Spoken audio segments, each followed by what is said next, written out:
Ako si Ernesto, 62 taong gulang at mahigit 20 taong janitor sa isang malaking kumpanya dito sa Maynila.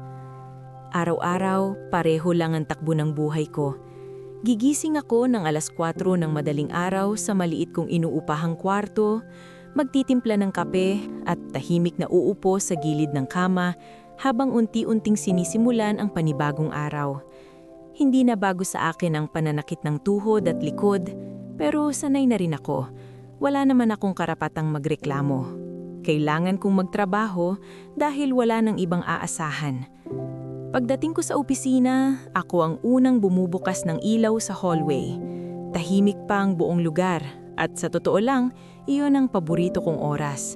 Walang ingay, walang sigawan, walang taong mag-uutos kung ano ang dapat kong gawin. Hawak ko ang mop at basahan, paikot-ikot sa bawat sulok, pinupunasan ng mga mesa, inaayos ang mga upuan. Para sa iba, simpleng trabaho lang ito. Pero para sa akin, may kahulugan ang bawat ginagawa ko. Pakiramdam ko, kahit papaano, may silbi ako. Minsan, habang naglilinis ako ng conference room, napapansin ko ang mga litrato sa dingding. Mga larawan ng mga boss, mga award, mga achievement ng kumpanya. Naiisip ko kung gaano kalayo ang mundo nila sa mundo ko. Sila nakabarong at Amerikana, ako naman nakaunipormeng luma na at kupas na ang kulay. Pero kahit ganon, hindi ko ikinahihiya ang trabaho ko. Sa loob-loob ko, marangal pa rin ang pagiging janitor, basta't marangal ang paraan ng pagtatrabaho. May mga empleyado na mababait sa akin. Tuwing umaga, may iilan na bumabati ng "Magandang umaga, Mang Ernesto." Simpleng bati lang pero malaking bagay na yun sa akin. Pakiramdam ko nakikita nila ako bilang tao, hindi lang bilang tagalinis. Pero hindi rin mawawala ang mga taong tila hindi ako nakikita. Yung dumadaan lang sa harap ko na parang hangin ako o kaya iiwanan ng kalat kahit kakalinis ko lang. Hindi na rin bago sa akin ang ganitong trato. Noong una, nasasaktan pa ako. Pero habang tumatagal, natutunan kong tanggapin na ganito talaga ang buhay. Hindi lahat marunong amespeto, lalo na sa mga katulad kong nasa ibaba. Pero pinili kong huwag magtanim ng sama ng loob. Sa halip, mas pinili kong pagbutihin ang trabaho ko. Dahil para sa akin, hindi nasusukat ang halaga ng tao sa posisyon, kundi sa kung paano siya kumilos. Tuwing tanghali, madalas akong kumakain mag-isa sa likod ng building. May maliit na bangko doon na halos ako lang ang gumagamit. Minsan kanin at tuyo lang ang baon ko, minsan sardinas. Habang kumakain, pinapanood ko ang mga empleyadong nagtatawanan sa loob ng cafeteria. Hindi ko naman sila kinaiinggitan. Sa totoo lang, masaya na ako sa simpleng pagkain basta't nakakaraos sa maghapon. May mga pagkakataon na naiisip ko na sana tumigil na lang ako sa pagtatrabaho, lalo na kapag sobrang sakit na ng katawan ko. Pero tuwing naaalala ko ang mga taon na ginugol ko dito, parang hindi ko kayang basta na lang umalis. Dito ako nasanay, dito ako tumanda, at kahit papaano, dito ko rin naramdaman na may lugar ako sa mundong ito. Isang umaga, habang nagwawalis ako sa lobby, napatingin ako sa salamin. Nakita ko ang sarili ko. Kulubot na ang balat, puti na ang buhok, at halatang pagod na ang mga mata. Sandali akong napatigil. Hindi ko namalayan kung gaano na pala ako katanda. Pero sa kabila ng lahat, may kakaibang lakas pa rin akong nararamdaman sa loob. Siguro dahil alam kong kahit mahirap, patuloy pa rin akong lumalaban. Hindi ko man naranasan ng marangyang buhay, hindi ko rin naranasan na umupo sa mataas na posisyon, pero masasabi ko sa sarili ko na naging tapat ako sa trabaho ko. Hindi ako nagnakaw, hindi ako nanlamang, at hindi ako nanakit sa kapwa. Sa simpleng paraan, pinilit kong mamuhay ng marangal. At sa bawat araw na lumilipas, yun lang ang pinanghahawakan ko.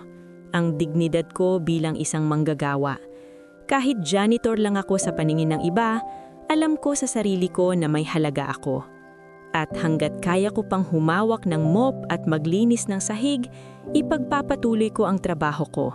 Hindi para sa kanila, kundi para sa sarili kong paninindigan na kahit sa pinakamababang posisyon, may karangalan pa rin ang bawat tao. Ilang linggo matapos ang mga karaniwang araw ko sa trabaho, may dumating na bagong manager sa aming departamento. Si Roland ang pangalan niya. Bata pa siya kumpara sa ibang boss. Siguro nasa mid-30s lang, pero agad mong mararamdaman ang bigat ng presensya niya. Malinis ang pananamit, palaging nakaplansya ang polo, at may dalang kumpiyansa na parang siya ang may-ari ng buong lugar. Noong unang araw niya, ipinakilala siya sa lahat at kapansin-pansin kung paano siya ngumiti. Hindi iyon yung ngiting magaan sa pakilamdam, kundi parang may halong pagmamataas. Noong una, wala naman akong pakialam. Sanay na akong may dumarating at umaalis na mga boss. Pare-pareho lang naman ang tingin nila sa amin. Pero hindi ko inaasahan na iba pala si Roland. Hindi nagtagal, napansin ko na lagi niya akong tinitignan kapag naglilinis ako sa paligid niya. Hindi yung simpleng tingin lang, kundi parang sinusuri ang bawat galaw ko, naghahanap ng mali. Isang umaga, habang pinupunasan ko ang sahig malapit sa kanyang opisina, bigla niya akong tinawag. Malakas ang boses niya kaya napalingon ng ibang empleyado. Nilapitan ko siya agad at yumuko ng kaunti bilang paggalang. Tinignan niya ang sahig at saka ako tinitigan. Sinabi niya na may parte raw na hindi ko nalinis ng maayos. Tinuro niya iyon kahit sa totoo lang ay kakapunas ko lang doon ilang minuto ang nakalipas. Hindi ako sumagot. Tumango lang ako at agad na inayos ang sinasabi niya. Simula noon, parang naging paborito niya akong sitahin. Kahit maliit na bagay, pinapalaki niya. Kapag may basurang hindi ko agad napansin, tatawagin niya ako sa harap ng iba at pagsasabihan. Minsan pa nga, kahit hindi ko naman area ang hindi nalinis, ako pa rin ang sinisisi niya. Ramdam ko ang mga mata ng ibang empleyado. May ilan na naaawa, pero karamihan ay tahimik lang. Hindi ko rin makalimutan ang isang insidente sa pantry. Naglilinis ako noon ng mesa habang may ilang empleyadong kumakain. Pumasok si Roland at agad akong tinawag. Pinuna niya ang pag-aayos ko ng mga upuan, keso hindi raw pantay-pantay ang pagkakalagay. Sa harap ng lahat, sinabi niyang kahit simpleng trabaho ay hindi ko pa raw magawa ng maayos. Ramdam ko ang init ng mukha ko sa hiya, pero pinilit kong manatiling kalmado. Hindi ako sumagot, tahimik kong inayos ang mga upuan at nagpatuloy sa trabaho. Sa loob-loob ko, masakit ang mga sinasabi niya. Hindi dahil tama siya, kundi dahil alam kong ginagawa ko naman ang lahat para maging maayos ang trabaho ko. Sa tagal ko sa kumpanyang ito, ngayon lang ako nakaranas ng ganitong klaseng trato. Pero sa bawat pagkakataon na gusto kong sumagot, pinipigilan ko ang sarili ko. Iniisip ko na mas mahalaga ang trabaho ko kaysa sa pride ko. May mga kasamahan akong lumalapit sa akin paminsan-minsan. Si Lito na isa ring maintenance staff, minsang nagtanong kung okay lang daw ba ako. Ngumiti lang ako at sinabing ayos lang. Ayokong magreklamo, ayokong maging dahilan pa ng gulo. Pero sa totoo lang, unti-unti akong napapagod, hindi lang sa pisikal na trabaho, kundi sa pakikitungo sa akin ni Roland.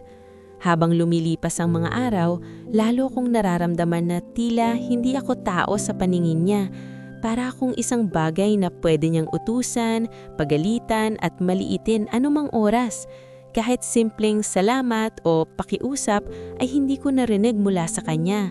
Lahat ng utos niya ay parang sigaw at lahat ng puna niya ay parang insulto. Pero kahit ganun, pinili ko pa ring pumasok araw-araw. Hindi ako napatalo sa pagod o sa sakit ng loob. Sa tuwing gigising ako sa umaga, sinasabi ko sa sarili ko na kakayanin ko ulit ang panibagong araw. Hindi para sa kanya, kundi para sa sarili ko, para sa paninindigan ko na kahit gaano ako maliitin ng iba, alam ko sa sarili ko kung sino ako at kung ano ang halaga ko.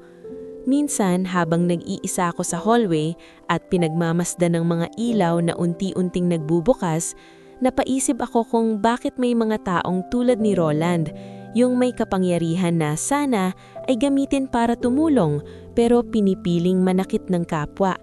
Hindi ko man maintindihan ang dahilan, natutunan kong tanggapin na bahagi ito ng realidad. At sa kabila ng lahat, nanatili akong tahimik, hindi dahil mahina ako, kundi dahil pinili kong maging matatag sa sarili kong paraan. Alam kong darating ang panahon na may makikita rin ang katotohanan. At hanggang sa araw na yon, patuloy lang akong magtatrabaho, tahimik na lumalaban at pinanghahawakan ng dignidad na hindi kayang agawin ng ninuman. Dumating ang araw na hindi ko makakalimutan kahit gaano pa katagal ang lumipas. Tanghali noon at halos kalahati na ng shift ko ang lumipas. Ramdam ko na ang pagod sa katawan ko, lalo na't medyo mabigat ang mga gawain ko sa umagang iyon. Wala pa akong kain mula umaga dahil nagtipid ako. Iniisip ko na mamaya na lang ako kakain para mas tumagal ang baon ko. Habang naglilinis ako malapit sa pantry, naamoy ko ang pagkain mula sa loob. Doon madalas kumain ng mga empleyado at bihira lang akong pumasok kapag may tao sa loob. Pero dahil tanghali na rin, naisip kong baka pwede akong sumilip sandali. Hindi naman ako nangihingi. Gusto ko lang sanang maghanap ng lugar na tahimik para kumain. Pagpasok ko sa pantry, nakita ko si Roland na nakasandal sa mesa. May hawak na baso ng kape. Napatingin siya sa akin at ngumiti. Iba ang ngiting iyon. Hindi ko maipaliwanag pero may kakaibang pakiramdam na dala. Parang may binabalak pero hindi ko pinansin. Sanay na rin ako sa kanya. Tinanong niya ako kung kumain na raw ba ako. Medyo nagulat ako dahil iyon ang unang beses na tinanong niya ako ng ganon. Umiling lang ako at sinabi kong hindi pa. Bigla siyang tumawa ng mahina tapos sinabi niyang may pagkain daw doon sa gilid at pwede ko raw kainin kung gusto ko. Itinuro niya ang isang lalagyan na nakapatong sa mesa. Sandali akong nag-alinlangan. Hindi ko alam kung bakit pero parang may bumubulong sa isip ko na mag-ingat. Pero dahil gutom na rin ako, pinili kong isang tabi ang pagduda ko. Lumapit ako sa mesa at binuksan ang lalagyan. May kanin at ulam na mukhang karne. Medyo malamig na pero ayos lang sa akin. Hindi naman ako mapili. Nagpasalamat ako kay Roland kahit hindi niya ako pinansin. Umupo ako sa isang sulok at nagsimulang kumain. Sa unang subo ko, may kakaibang lasang pagkain. Medyo maasim pero naisip ko na baka ganun lang talaga ang luto. Gutom ako kaya hindi ko na pinansin. Tuli-tuli akong kumain, pilit binabaliwala ang kakaibang lasa. Habang kumakain ako, naramdaman kong parang may mga matang nakatingin sa akin. Pagtingin ko, may ilang empleyado na nakasilip sa pintuan ng pantry. Hindi ko maintindihan ang mga tingin nila, parang may gustong sabihin pero pinipigilan. Si Roland naman, tahimik lang sa gilid, nakatingin sa akin habang umiinom ng kape. Tinuloy ko lang ang pagkain ko. Sa isip ko, baka iniisip lang nila na nakakahiya akong kumain doon. Sanay na ako sa ganung tingin. Hindi ko na pinansin at tinapos ko ang laman ng lalagyan. Kahit may kakaibang lasa, pinilit kong ubusin. Sayang naman kung itatapon ko. Pagkatapos kong kumain, tumayo ako at inayos ang pinagkainan ko. Lumapit ako kay Roland para magpasalamat. Pero bago pa ako makasalita, tumalikod na siya at lumabas ng pantry. Naiwan akong nakatayo doon, hawak ang lalagyan at hindi alam kung ano ang dapat maramdaman. Bumalik ako sa trabaho ko, pero habang naglalakad ako sa hallway, ramdam ko na may kakaiba sa katawan ko. Parang may bigat sa tiyan ko at unti-unting sumasama ang pakiramdam ko. Hindi ko pa iyon gaanong pinansin, iniisip ko na baka dahil lang sa pagod o sa gutom kanina. Pero sa loob-loob ko, may bumabalik na pakiramdam ng pag-aalinlangan. Bakit bigla akong inalok ng pagkain ni Roland? Bakit ganon ang mga tingin ng ibang empleyado? At bakit parang may kakaiba sa lasa ng kinain ko? Pinilit kong alisin ang mga tanong na iyon sa isip ko. Ayokong mag-isip ng masama sa kapwa ko, kahit na ilang beses na siyang pinahiya sa akin. Hang sa halip na pinili kong magpatuloy sa trabaho, hawak ang mop at basahan, umaasang lilipas din ang kakaibang pakiramdam na iyon. Pero habang tumatagal, hindi na lang basta pagod ang nararamdaman ko. May kung anong hindi tama at hindi ko pa alam na ang simpleng pagkain na iyon ang magdadala sa akin sa isa sa pinakamabigat na karanasang haharapin ko sa buong buhay ko bilang isang janitor. Habang tumatagal ang mga minuto matapos kong kumain, lalo kong naramdaman na may mali sa katawan ko. Noong una, simpleng kabag lang ang akala ko. Pero habang naglalakad ako pabalik sa hallway para ipagpatuloy ang paglilinis, bigla akong napahawak sa tiyan ko. Parang may kumukurot sa loob, paunti-unti pero palakas ng palakas. Huminto ako sandali at sinubukang huminga ng malalim, umaasang mawawala rin iyon. Pero hindi nawala. Sa halip, mas lalo itong sumakit. Pinilit ko pa ring magtrabaho. Hinawakan ko ang mop at tinuloy ang paglilinis sa sahig, pero bawat galaw ko ay parang may katumbas na kirot sa tiyan ko. Napapangiwi na ako, pero ayokong may makapansin. Ayokong magmukhang mahina, lalo na sa harap ng mga taong sanay nang maliitin ako. Hindi nagtagal, nagsimula na akong mahilo. Parang umiikot ang paligid ko kahit nakatayo lang ako. Napahawak ako sa pader para hindi matumba. Doon ko narinig ang ilang mahihinang tawanan mula sa likod. Hindi ko na kailangang lumingon para malaman kung sino iyon. Kilala ko na ang tunog ng mga taong natutuwa sa paghihirap ng iba. Dahan-dahan akong lumingon at doon ko nakita si Roland na nakatayo kasama ang ilang empleyado. Nakatingin siya sa akin at sa labi niya ay may bakas ng ngiti na hindi ko maintindihan kung bakit. Hindi iyon ngiting may awa, hindi iyon ngiting nag-aalala. Isa iyong ngiting parang may tinatago, parang may alam siyang hindi ko pa alam. Sa sandaling iyon, nagsimula nang pumasok sa isip ko ang posibilidad na may kinalaman siya sa nararamdaman ko. Biglang bumalik sa alaala ko ang lasa ng pagkain, yung kakaibang asim na pilit kong binaliwala, yung mga tingin ng ibang empleyado habang kumakain ako, yung paraan ng pagngiti niya habang pinapanood ako. Napaupo ako sa isang upuan malapit sa hallway dahil hindi ko na kayang tumayo ng matagal. Ramdam ko ang lamalig na pawis sa noo ko at ang panginginig ng kamay ko. Parang gusto kong magsuka pero pinipigilan ko. Nahihiya akong makita nila akong ganun. Pero hindi ko na napigilan. Bigla akong napayuko at napahawak sa tiyan ko habang unti-unting sumusuka. Doon na tuluyang nag-ingay ang paligid. May ilang napaatras, may ilan na napailing, at may iba na tumawa pa rin. Hindi ko na alam kung saan ako lulugar. Gusto ko nang mawala sa sandaling iyon. Narinig ko ang isang boses mula sa gilid. Si Roland iyon. Mahina ang tono niya pero sapat para marinig ko. Sinabi niyang hindi raw siguro ako sanay sa masarap na pagkain. May halong pangungutya ang boses niya at sinabayan pa iyon ng mahihinang tawa ng iba. Doon ko tuluyang naintindihan. Hindi aksidente ang lahat. Sadyang panis ang pinakain niya sa akin. Hindi ko alam kung ano ang mas masakit, yung sakit sa tiyan ko o yung sakit na naramdaman ko sa puso ko. Sa tagal kong nagtatrabaho, ngayon lang ako nakaranas ng ganitong klasing pagtrato. Hindi lang ako pinahiya, ginawa pa akong katatawanan. Pinilit kong tumayo kahit nanginginig ang mga tuhod ko.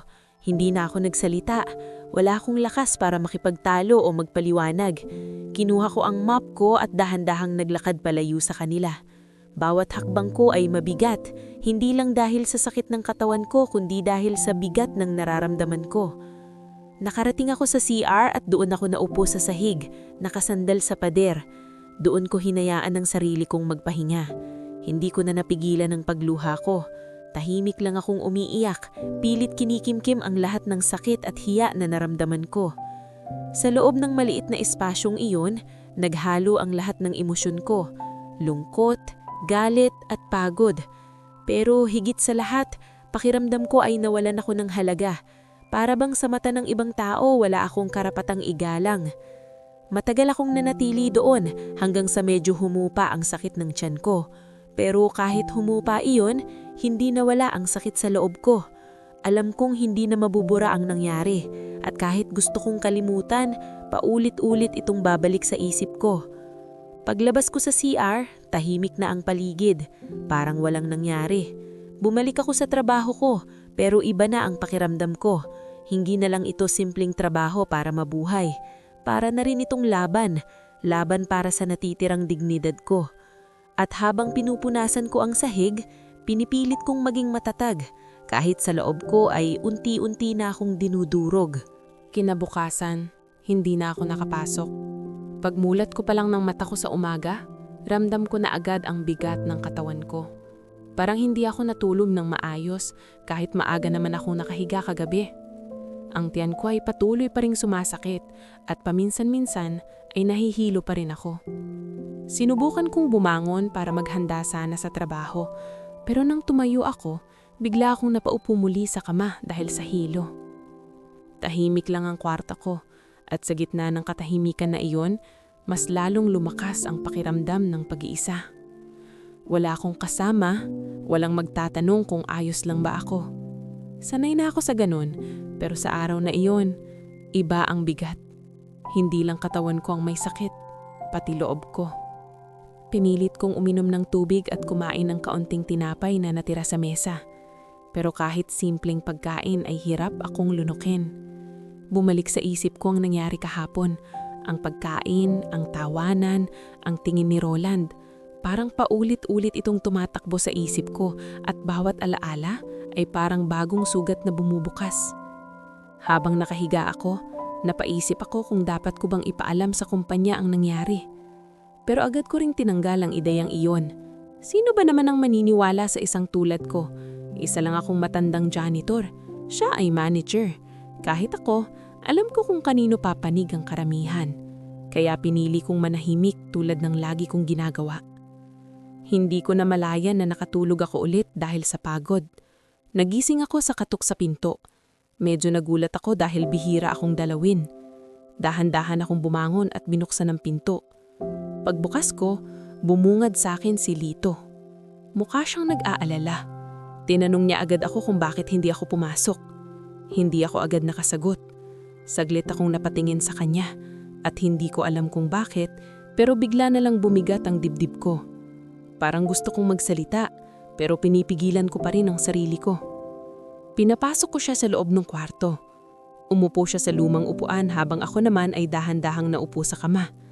Tahimik muna kaming sandali hanggang sa siya na ang nagsalita ulit. Sinabi niya na may mga narinig daw siya kahapon tungkol sa nangyari sa pantry. May ilan daw na hindi natuwa sa ginawa ni Roland. Doon na ako napayuko.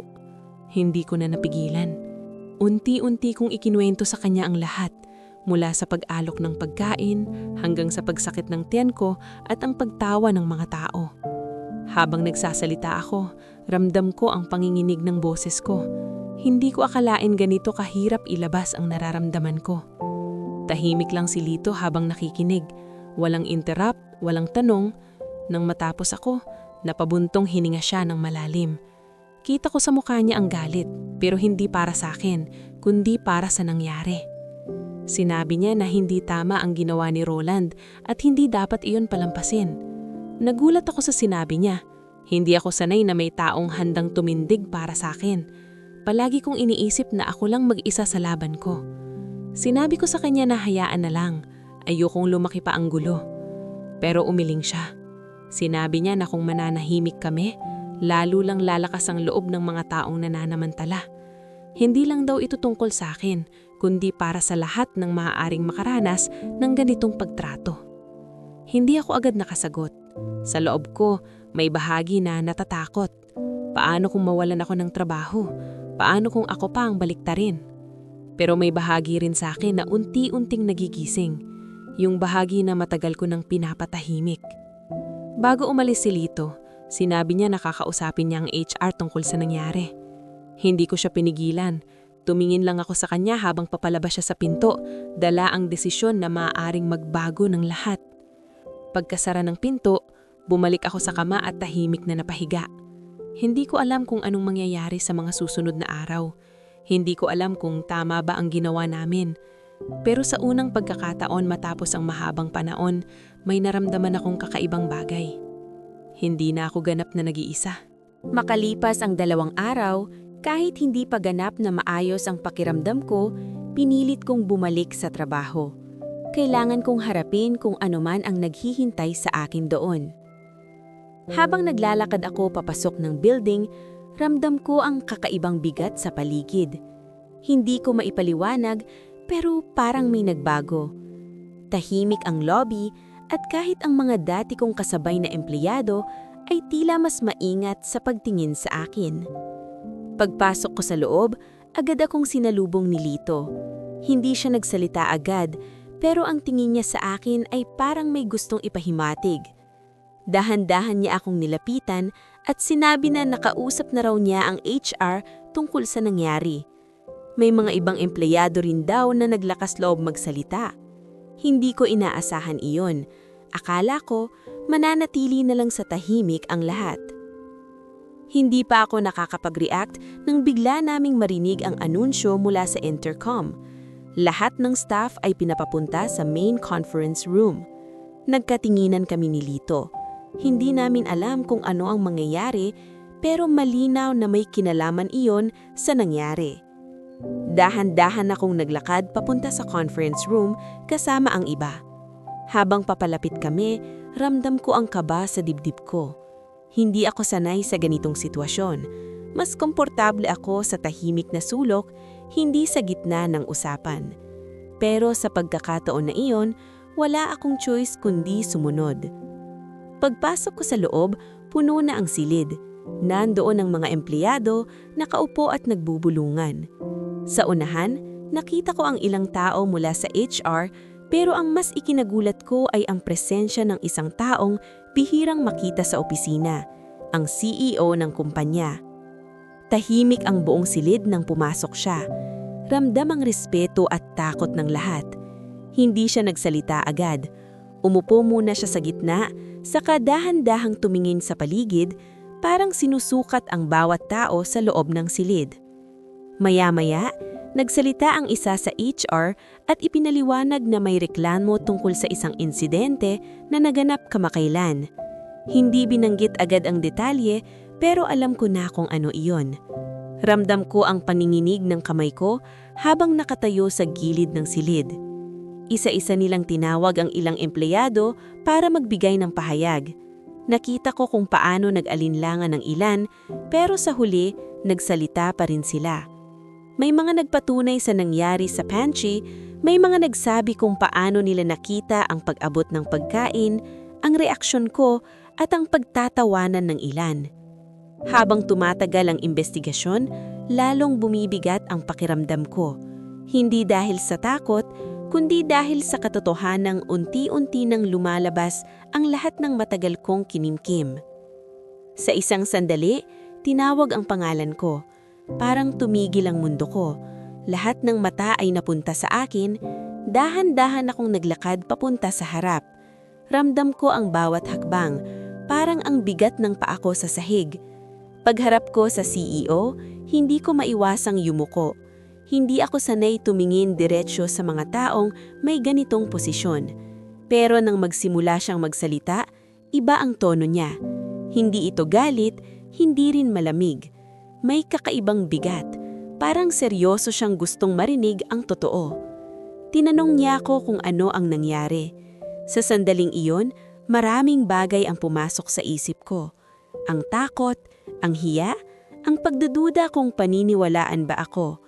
Pero naalala ko rin ang sinabi ni Lito na kung mananahimik ako, walang magbabago. Dahan-dahan akong nagsalita. Hindi malakas ang boses ko, pero malinaw. Ikinuwento ko ang lahat, mula sa pag-alok ng pagkain hanggang sa naramdaman ko matapos kong kainin iyon at kung paano ako pinagtawanan ng ilan. Habang nagsasalita ako, ramdam ko ang paninginig ng katawan ko pero hindi ako tumigil. Tahimik ang buong silid habang nakikinig sila. Wala akong narinig na bulungan, wala akong narinig na tawa. Lahat ay nakatingin lang sa akin at sa unang pagkakataon, pakiramdam ko ay pinakikinggan nila ako. Pagkatapos kong magsalita, nagkaroon ng maikling katahimikan. Hindi agad ako tumingin sa CEO. Nakayuko lang ako. Hinihintay kung ano ang susunod na mangyayari. Pero sa loob ko, kahit may kaba pa rin, may kakaibang pakilamdam na unti-unting lumalakas. Parang may nabuksang pinto na matagal ko nang isinara. At sa likod ng lahat ng takot, naroon ang isang maliit na pag-asa na baka sa pagkakataong ito, may magbabago. Matapos kong magsalita, nanatili pa rin ang katahimikan sa loob ng conference room. Pakiramdam ko ay bawat segundo ay napakahaba. Parang hinihintay ng lahat ang magiging reaksyon ng CEO. Hindi ko agad nagawang tumingin sa kanya. Nakayuko pa rin ako, hawak ang sarili kong mga kamay na hindi ko mapigilang manginig. Pagkaraan ng ilang sandali, narinig ko ang mahinahon ngunit mabigat niyang boses. Tinawag niya ang pangalan ko at doon ako dahan-dahang nag-angat ng tingin. Hindi galit ang nakita ko sa mukha niya, kundi isang seryosong ekspresyon na tila pinipigilan ang mas malalim na emosyon. Tinanong niya ako kung sigurado raw ba ako sa lahat ng sinabi ko. Walang pag-aalinlangan akong tumanggo. Alam kong wala akong dapat ikatakot dahil totoo ang lahat ng sinabi ko. Pagkatapos noon, nagtanong pa siya ng ilang detalye, kung anong oras nangyari, sino ang naroon, at kung ano ang eksaktong naramdaman ko matapos kong kainin ng pagkain. Sinagot ko ang lahat ng tanong niya sa abot ng aking makakaya. Kahit nanginginig ang boses ko paminsan-minsan, pinilit kong maging malinaw ang bawat salita ko. Habang nagsasalita ko, napansin kong nakatingin lang siya sa akin ng diretsyo. Hindi ako pinuputol, hindi ako pinagdududahan. Doon ko naramdaman na iba ang pagkakataong ito. Hindi ito tulad ng mga nakaraan na kailangan kong manahimik para maiwasan ang problema. Ngayon, may nakikinig. Pagkatapos kong sumagot sa lahat ng tanong, napatingin siya sa HR at nagbigay ng maikling utos. May isa sa kanila ang tumanggo at agad na may inilabas na dokumento. Sinabi ng CEO na kailangan nilang suriin ang mga kuha sa CCTV sa pantry noong oras na iyon. Sa sandaling iyon, mas lalo pang bumigat ang hangin sa silid. Napansin ko ang ilang empleyado na napatingin sa isa't isa. Ang iba ay napayuko, ang iba naman ay tila kinakabahan. Ramdam ko rin ang sarili kong kaba, pero may halo pag-asa. Kung totoo ang sinasabi ko, makikita iyon sa CCTV. Maya-maya, pumasok ang isang staff na may dalang laptop. Ikinonekta nila iyon sa screen sa harap ng conference room. Lahat ay nakatingin, walang nagsasalita, parang sabay-sabay kaming huminga ng mabigat habang nagsisimula ang video. Lumabas sa screen ang pantry. Nakita ko ang sarili ko na pumasok, mukhang pagod at tahimik. Sumunod na lumitaw si Roland. Nakita kung paano niya ako tinawag, kung paano niya itinuro ang lalagyan ng pagkain. Kitang-kita kung paano ko iyon kinuha at nagsimulang kumain. Ilang minuto pang lumipas bago bumukas ang pinto ng conference room. Lahat ng mata ay napalingon doon. Pumasok si Roland, dala pa rin ang karaniwang kumpiyansa sa kanyang paglakad, pero halata sa mukha niya ang pagtataka kung bakit siya ipinatawag. Sa una, parang hindi pa niya ramdam ang bigat ng sitwasyon. Ngulit nang mapansin niya ang CEO na nakatayo sa unahan at ang seryosong mukha ng lahat, doon ko nakita ang unti-unting pagbabago sa kanyang ekspresyon. Pinaupo siya sa harap, tahimik lang ang lahat habang nakatingin sa kanya. Walang nagsasalita, pero ramdamang tensyon sa buong silid. Tumihikim siya ng bahagya, saka sinubukang ngumiti na parang normal lang ang lahat. Tinanong siya ng CEO kung may ideya ba siya kung bakit siya ipinatawag. Umiling siya at sinabing wala raw at kung meron man daw ay handa siyang makipagtulungan. Sa sandaling iyon, iniutos ng CEO na i-play muli ang CCTV footage. Hindi na ako tumingin sa screen. Sa halip, napatingin ako kay Roland. Gusto kong makita kung paano siya haharap sa sarili niyang ginawa. Habang tumatakbo ang video, napansin ko ang unti-unting pagkawala ng kumpiyansa sa kanyang muka. Noong una, pilit pa siyang kalmado. Pero nang lumabas na ang eksenang iniaabot niya sa akin ng pagkain at ang mga sumunod na pangyayari, napalunok siya. Hindi na siya makatingin ng diretsyo sa screen. Pagkatapos ng video, muling bumalot ang katahimikan. Ngulit hindi na ito katulad ng kanina. Mas mabigat na ito ngayon dahil naroon na ang ebidensya na hindi kayang tanggihan. Tumingin ang CEO kay Roland at diretsahang tinanong kung ano ang masasabi niya sa napanood. Sandaling natahimik si Roland, saka nagsalita. Sinabi niyang baka raw hindi niya sinasadya, na baka raw hindi niya alam na panisang pagkain. Pilit niyang ipinagtatanggol ang sarili niya kahit halata na sa boses niya ang panginginig. Pero hindi doon natapos.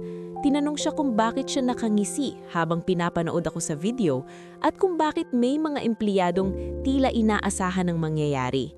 Napatingin siya sa paligid, parang naghahanap ng kakampi, pero wala siyang nakuha. May ilang empleyado na tinawag upang magsalita muli. Isa-isa nilang pinatotohanan na narinig nila si Roland na nagbibiro tungkol sa pagkain bago pa man ako kumain. May nagsabi na nakita raw nilang matagal nang nakatabi ang pagkain at alam nilang hindi na iyon maayos. Habang nagsasalita sila, lalo kong nakikita ang pagbabago sa mukha ni Roland. Mula sa pagiging mayabang, naging aligasa, hanggang sa tuluyan na siyang mawalan ng masabi. Sa puntong iyon, hindi na niya kayang itago ang katotohanan. Bumuntong hiningasa at bahagyang yumuko. Sa mahina niyang boses, inamin niya na ginawa niya iyon bilang biro. Hindi raw niya inaasahan na ganoon ang mangyayari at hindi raw niya akalaing lalala ang sitwasyon. Pero sa loob ko, malinaw ang lahat. Hindi iyon simpleng biro. Alam niya ang ginagawa niya.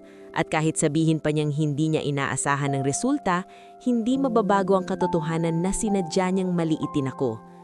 Nang marinig iyon ng CEO, biglang nagbago ang aura sa silid.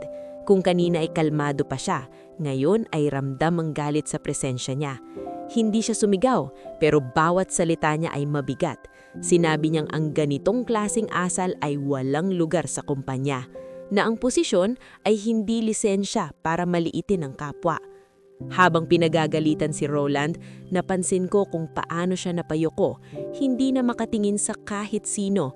Ang dating matapang na manager ay tila ibang tao, tahimik, kinakabahan at walang maipagtanggol.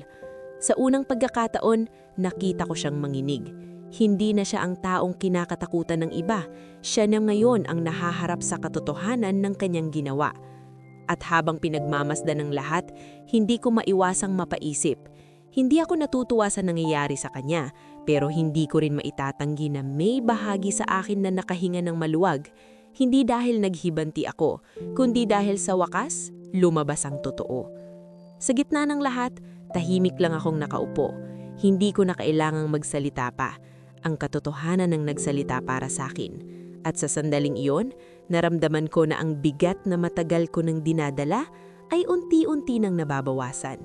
Pagkatapos umamin ni Roland, lalo pang bumigat ang hangin sa loob ng conference room. Hindi na kailangan ng mahabang paliwanag. Lahat ng naroon ay nakakita, nakarinig at nakaintindi ng nangyari. Ang katahimikan na bumalot sa amin ay parang isang matinding hatol na hindi na kailangang isigaw. Dahan-dahang humakbang ang CEO palapit kay Roland. Hindi siya nagtaas ng boses, pero ang bawat salitang lumabas sa kanya ay parang may dalang bigat na tumatagos sa lahat ng nakikinig. Sinabi niyang ang ginawa ni Roland ay hindi lamang paglabag sa patakaran ng kumpanya, kundi paglabag din sa pagiging tao. Ipinunto niya na ang isang leader ay dapat marunong magpakita ng respeto, lalo na sa mga taong mas matagal nang nagsisilbi kaysa sa kanya. Habang nagsasalita ang CEO, napayuko si Roland. Kita ko ang paninginig ng kanyang mga kamay. Hindi na siya makatingin kahit kanino. Ang dating kumpiyansa niya ay tila naglaho na parang bula. Sa bawat salitang binibitawan ng CEO, mas lalo siyang lumiliit sa harap ng lahat. Hindi nagtagal, malinaw na inihayag ng CEO ang kanyang desisyon. Sa harap ng lahat, sinabi niyang si Roland ay agad na tinatanggal sa kanyang posisyon bilang manager. Walang pag-aalinlangan sa kanyang boses. Walang puwang para sa pagtutol. Isa itong direktang hatol na hindi na mababago.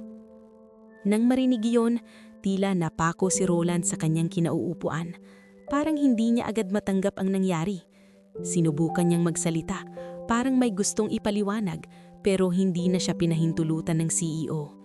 Sinabi niyang sapat na ang kanyang narinig at nakita, hindi na kailangang dagdag na paliwanag. Ilang sandali pa, may mga staff mula sa HR ang lumapit kay Roland at mahinahong inihatid siya palabas ng silid. Habang papalabas siya, wala siyang lakas ng loob na tumingin sa amin. Hindi ko alam kung ano ang nararamdaman niya sa sandaling iyon, pero malinaw na wala na siyang maibabalik pa. Pagkasara ng pinto, nanatiling tahimik ang lahat. Parang may isang mabigat na kabanata ang biglang natapos. Nguit para sa akin, doon palang nagsisimula ang tunay na pagbabago. Muling nagsalita ang CEO, pero ngayon ay iba na ang tono niya. Tumingin siya sa akin at sa unang pagkakataon, naramdaman ko ang kakaibang respeto mula sa isang taong nasa mataas na posisyon. Lumapit siya ng kaunti at tinanong kung kumusta na ang pakiramdam ko. Hindi ko agad alam ang isasagot ko. Hindi ako sanay na tinatanong ng ganito, lalo na ng isang taong tulad niya. Pero dahan-dahan akong sumagot. Sinabing medyo maayos na kahit hindi pa ganap. Tumanggo siya at saka sinabi na hindi dapat nangyari ang lahat ng iyon. Sa harap ng lahat, inutos niya sa HR na tiyakin na mabibigyan ako ng sapat na tulong medikal. Sinabi rin niya na rerepasuhin ang aking mga benepisyo at sisiguraduhin na aalagaan ng aking kalagayan bilang matagal ng empleyado ng kumpanya. Habang naririnig ko iyon, hindi ko mapigilang mapaluha. Hindi dahil sa awa, kundi dahil sa pakiramdam na sa wakas may nakakita rin sa halaga ko. Sa tagal kong nagtatrabaho, ngayon ko lang naramdaman na hindi lang ako basta janitor sa paningin ng iba. Isa rin akong tao na may karapatang igalang at pahalagahan. Nagpasalamat ako kahit hirap akong magsalita dahil sa bigat ng emosyon. Tumanggo lang siya at bago siya tuluyang umalis, sinabi niya na ang kumpanya ay hindi lang dapat lugar ng trabaho, kundi lugar din ng respeto at pagkakapantay-pantay. Paglabas niya ng silid, unti-unting nag-alisan ang mga empleyado. May ilan na lumapit sa akin, tahimik na nagbigay ng simpatsya. May ilan na humingi ng paumanhin kahit hindi naman sila ang direktang may kasalanan. Hindi ko inaasahan ng mga ganitong bagay, pero tinanggap ko ito ng buong puso. Naiwan akong nakaupo sandali, tahimik na pinoproseso ang lahat ng nangyari. Parang isang mabigat na bangungot na biglang natapos at ngayon ay unti-unting nagiging malinaw ang lahat. Sa loob ko, may kakaibang gaan na matagal kong hindi nararamdaman. Hindi dahil may naparusahan, kundi dahil sa wakas nanaig ang katotohanan. At sa unang pagkakataon, naramdaman ko na ang laban na matagal kong kinikimkim ay hindi na sayang. Hindi ko man inaasahan ang ganitong ending sa isang simpleng araw ng trabaho, pero doon ko napagtanto na kahit gaano kaliit sa paningin ng iba, darating ang panahon na may tatayo sa iyo. At sa pagkakataong iyon, hindi ko na kailangang manahimik.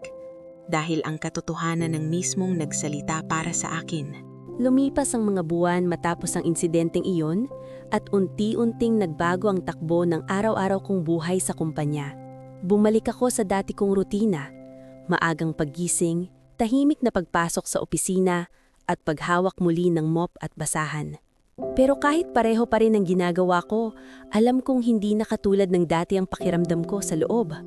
Sa tuwing nagbubukas ako ng ilaw sa hallway, hindi na lang ito simpleng simula ng panibagong araw. Para na rin itong paalala na may nangyaring hindi ko inakala. Isang pangyayaring nagturo sa akin na hindi pala ako kailangang manatiling tahimik sa lahat ng pagkakataon. Hindi ko na kailangang tanggapin ang lahat ng mali para lang mapanatili ang trabaho ko. Napansin ko rin ang pagbabago sa pakikitungo ng mga tao sa akin. Yung mga dati ay dumadaan lang na parang hindi ako nakikita, ngayon ay bumabati na. May ilan na tumatawag na sa akin sa pangalan ko, hindi na kuya o manong lang. May mga pagkakataon pa na may mag-aabot ng pagkain sa akin, hindi bilang awa, kundi bilang pakikisama. Si Lito ay nanatiling malapit sa akin. Madalas kaming magkausap tuwing break at minsan ay sabay na kaming kumakain sa likod ng building. Hindi na ako nag-iisa tulad ng dati. Sa simpleng paraan, nagkaroon ako ng kaibigan na hindi ako tinitignan bilang mas mababa. Ang HR naman ay tinupad ang pangako nila. Dinala nila ako sa clinic para masuri at siniguradong mabigyan ako ng gamot para tuluyang gumaling. Bukod doon, nagulat ako nang ipatawag ako isang araw para kausapin tungkol sa mga benepisyo ko.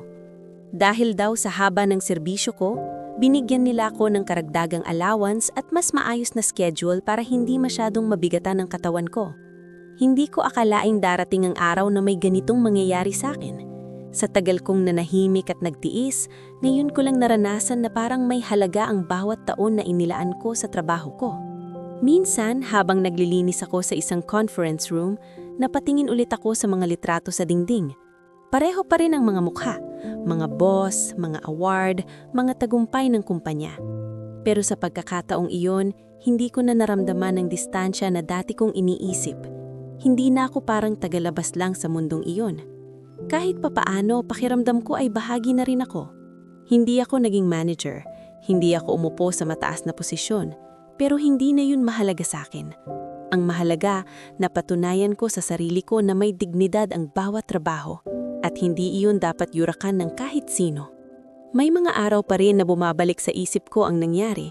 Yung lasa ng pagkain, yung tawanan, yung sakit na naramdaman ko. Hindi iyon basta nawawala. Pero sa halip na puro sakit ang maramdaman ko, natutunan kong tignan iyon bilang paalala kung gaano ako kalakas. Sa bawat paghawak ko ng mop, hindi na lang ako simpleng naglilinis ng sahig. Para ko na ring nililinis ang mga bakas ng nakaraan, yung mga panahong pinili kong manahimik kahit nasasaktan ako. Ngayon, dala ko na ang tapang na hindi ko akalaing meron ako. Isang hapon habang pauwi ako at naglalakad sa labas ng building, napahinto ako sandali. Tumingin ako sa paligid, sa mga taong abala sa kani-kanilang buhay, sa mga sasakyang dumadaan, sa ingay ng lungsod. Dati, pakiramdam ko ay isa lang akong maliit na bahagi ng mundong ito na madaling baliwalain. Pero ngayon, iba na. Ngayon, alam ko na kahit gaano ka pakaliit sa paningin ng iba, may halaga ka. At darating ang panahon na may makakakita nito, basta't hindi mo isusuko ang sarili mong dignidad. Ngumiti ako ng bahagya habang ipinagpatuloy ang paglalakad. Hindi perpekto ang buhay ko. Hindi rin naging madali ang pinagdaanan ko. Pero sa kabila ng lahat, natutunan kong ipaglaban ang sarili ko kahit sa tahimik na paraan. At sa bawat araw na lilipas, iyon ang dadalhin ko. Ang paniniwala na ang respeto ay hindi hinihingi, kundi ipinaglalaban sa tamang paraan. At kahit janitor lang ako, alam ko sa sarili ko na ako ay isang taong may dangal, may tapang at may kwentong hindi kailanman dapat maliitin.